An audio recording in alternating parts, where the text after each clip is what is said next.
Estás por escuchar el mensaje que hoy Dios tiene para ti.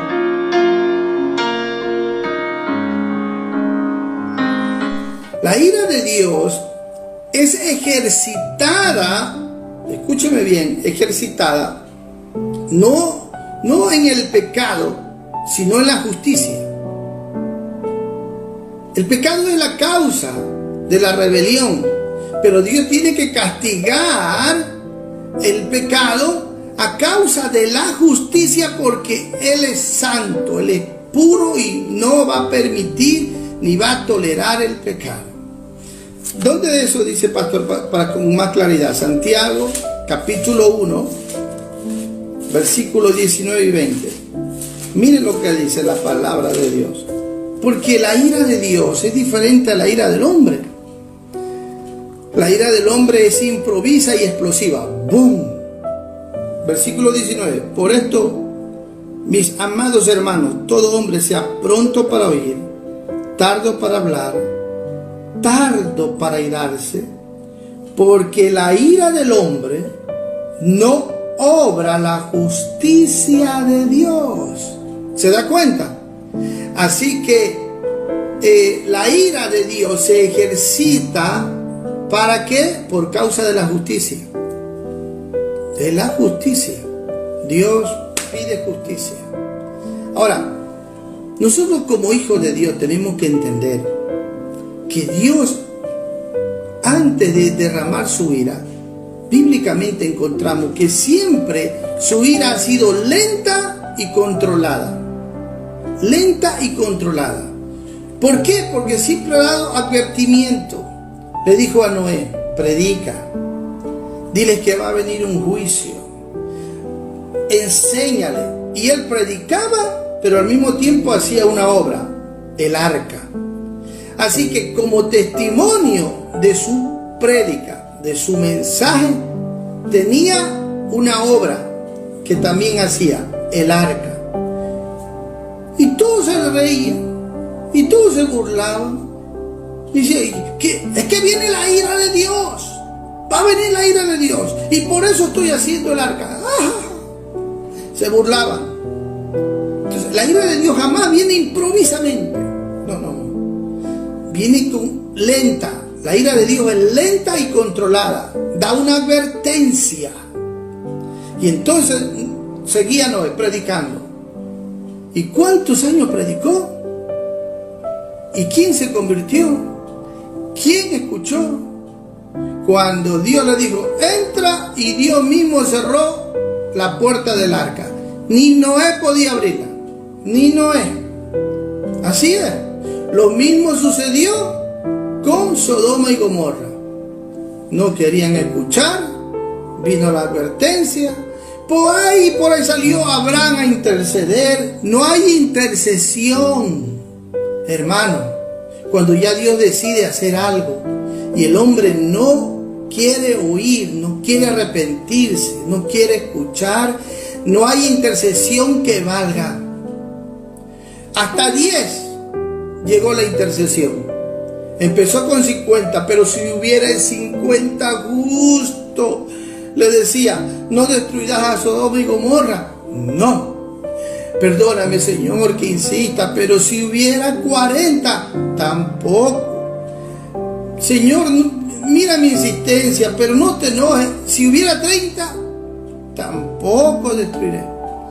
Pero él llegó hasta el número 10 a interceder. Y si hubieran 10, por esos 10, no voy a destruir Sodoma y Gomorra. ¿Se da cuenta?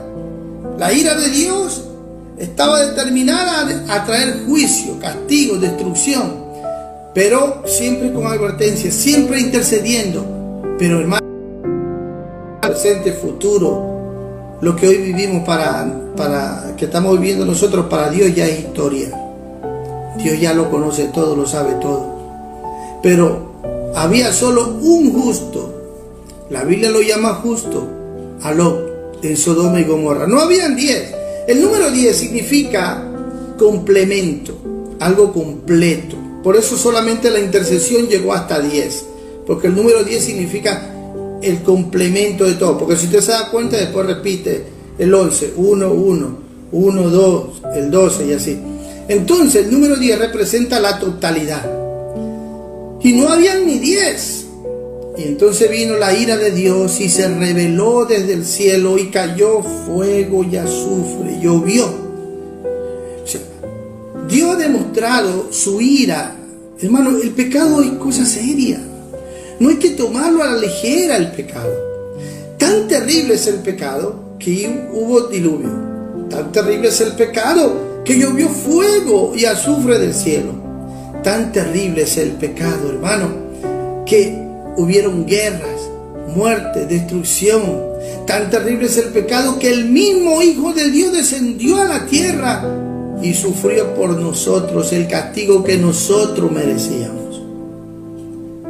Tenemos que entender la ira de Dios bíblicamente y tomar en serio el pecado.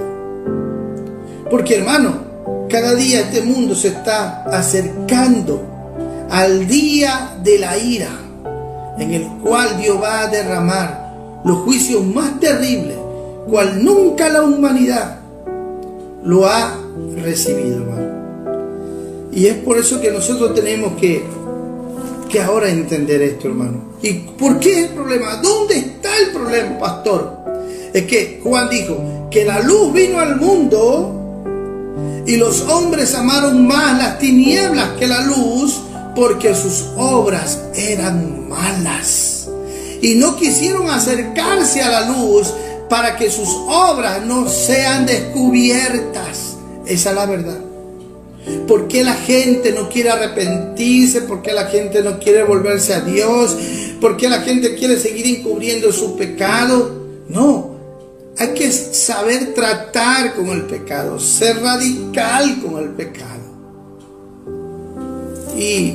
Pero lo bueno que nosotros tenemos que entender en esta doctrina de la ira de Dios, amén, en este atributo que es parte de los atributos de Dios, su ira, porque Él es justo y no tolera el pecado, es que Dios ya por todos nosotros, ¿sabe qué hizo Dios?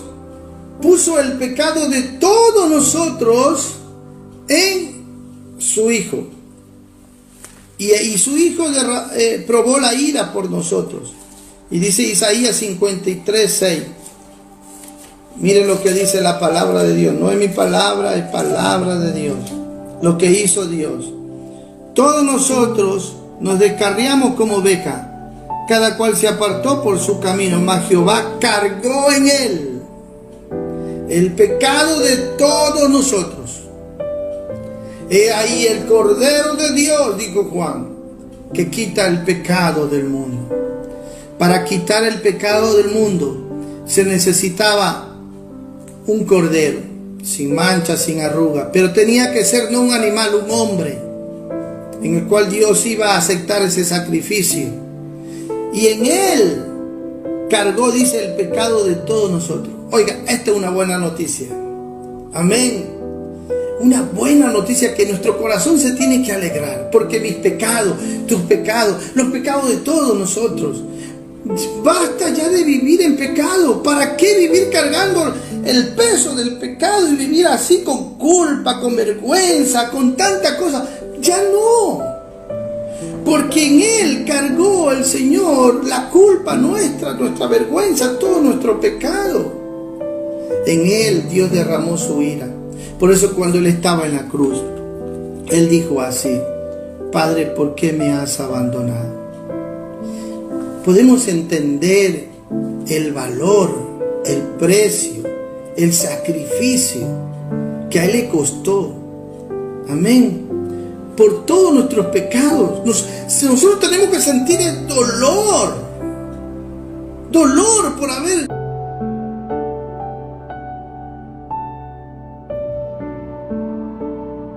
usted ejecutarlo. Acuérdese de lo que Cristo sufrió, de lo que Él padeció, para cargar nuestros pecados. Y la voluntad de Dios es que nosotros entendamos que Él no solo cargó nuestros pecados, sino que Él también condenó al pecado en la carne en nosotros, para que no sirvamos más al pecado, ni reine más el pecado por la concupiscencia en nuestras vidas, sino para que nosotros probemos victoria sobre el pecado.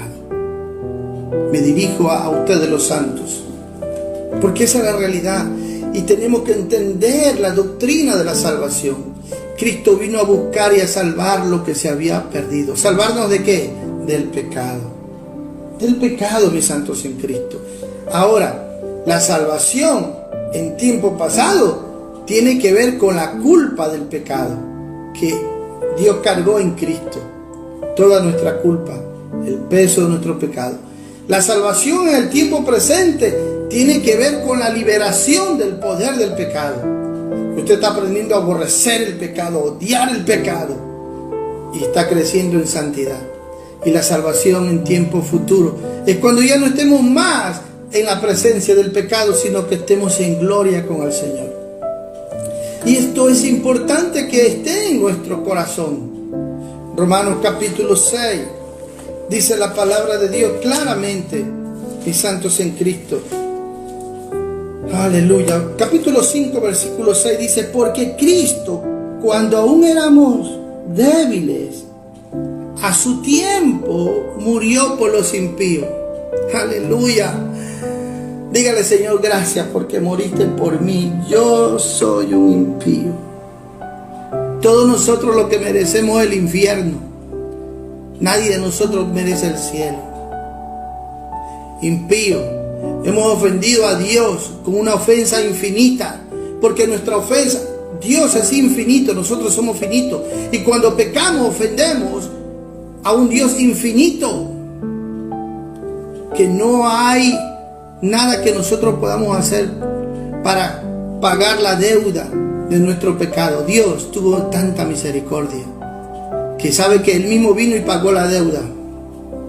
Él mismo, la deuda de nuestra maldad, de nuestro pecado. Pero a su tiempo, Dios es tan ordenado. Dios todo lo hace a su tiempo, no en nuestro tiempo. A su tiempo murió por los impíos. Aleluya. Dice el versículo 9: pues mucho más estando ya justificado. Ese mensaje para mí, diga: ahora yo he sido justificado por esa muerte, por esa sangre. En su sangre. En su sangre. Ya basta de vivir en pecado, basta. Amén. La ira de Dios viene no sobre los que hemos sido justificados por su sangre, sino por aquellos que aún siguen menospreciando su sangre, su sacrificio, la paga que Él hizo por nuestros pecados. Dice, así dice: por Él seremos salvos de la ira. Léalo una vez más conmigo. Pues mucho más estando ya justificados en su sangre, por Él, aleluya, seremos salvos. ¿De qué dice? De la ira, de su ira, hermano. Qué bueno es Dios. Así que quiero que vaya conmigo al libro de Pedro, y con esto quiero que sus corazones se queden con esta palabra. Dice la Biblia así en Primera de Pedro, capítulo 2, versículo 24. Mire lo que dice: quien llevó él mismo nuestros pecados en su cuerpo sobre el madero, para que nosotros, estando muertos a los pecados, vivamos a la justicia. Y por cuya herida fuisteis sanados. Aleluya. Que capítulo 3, ahora versículo 18. Esto guárdelo en su corazón. Porque también Cristo padeció, 1 Pedro 3:18. Porque también Cristo padeció una sola vez por los pecados, el justo por los injustos. ¿Para qué? Para llevarnos a Dios. Y ahora nuestra vida está escondida en Dios por medio de Cristo. Aleluya. Siendo a la verdad muertos en la carne, pero vivificado en espíritu. Amén. Cuando Adán pecó, dice que fue un alma viviente. Pero el postrer Adán, Cristo Jesús, amén, fue un espíritu vivificante.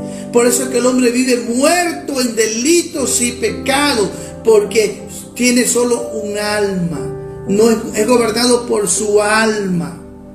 Pero cuando nace del Espíritu de Dios, su espíritu es vivificado para unirse con Dios. Primera de Corintios 6:17, el que se une al Señor, un espíritu es con Él, para vivir en vida nueva, y esa vida es la de Cristo.